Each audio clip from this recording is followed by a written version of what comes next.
नमस्कार शेतकरी मित्रांनो, व्हिडिओ शेवटपर्यंत नक्की पहा। सर्व माहिती हवामानाची आहे। या व्हिडिओमध्ये राज्यात ढगाळ वातावरणामुळे गारठा कमी झालाय।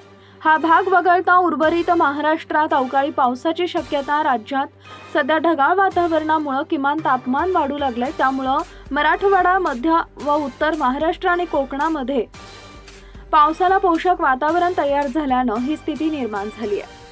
हवामान ढगाळ झाल्यामुळे गारठा कमी झालाय। तापमानात वाढ होत असून अनेक ठिकाणी किमान तापमानाचा पारा 10 अंशाच्या वर नोंदला जात आहे।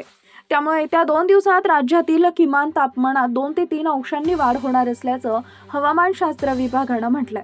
हवामानशास्त्र विभागाने दिलेल्या माहितीनुसार बंगालच्या उपसागरात नैऋत्य दिशेला चक्राकार वारे सक्रिय झाला असून राजस्थान आजूबाजूच्या भागांपासून अरबी समुद्रात कमी दाबाचा पट्टा तयार होतोय।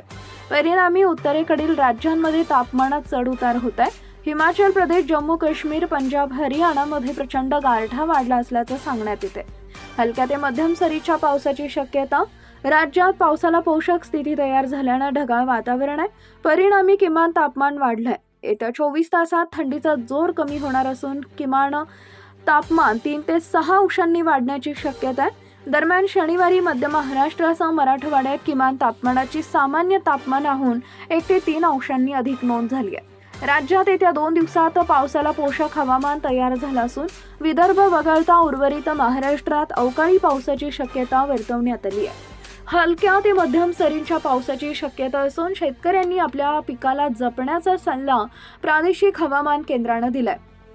उत्तर कोकणासह मराठवाडा, उत्तर महाराष्ट्रात अवकाळी बरसणार। राज्यात गेल्या काही दिवसांपासून तापमानात चढ उतार होत असून पावसाला पोषक वातावरण तयार झालंय।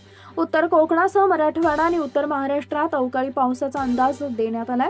किमान तापमान येत्या 2 ते 3 दिवसात हळूहळू वाढणार असून 2 ते 3 अंशांनी त्यात वाढ होणार आहे। विदर्भात पुढील 5 दिवस हवामान कोरडे राहणार असून थंडीचा जोर कायम राहणार असल्याचं सांगण्यात आलंय। पश्चिमेकडील आणि पूर्वेकडील वाऱ्यांचा समन्वय होण्याची शक्यता आहे। याचाच परिणाम महाराष्ट्राच्या तापमानावर होणार असून सध्या वातावरणात असलेला गारठा काहीसा कमी होणार आहे। किमान तापमान 2 ते 3 अंशांनी वाढण्याचा अंदाज हवामान विभागाने वर्तवलाय। विदर्भात पुढील 5 दिवस हवामान कोरडे राहणार असून थंडीचा जोर कायम राहणार असल्याचं सांगण्यात आलंय। नवीन अपडेट मिळवण्यासाठी आता लगेच आपल्या चॅनलला सबस्क्राईब करा। धन्यवाद।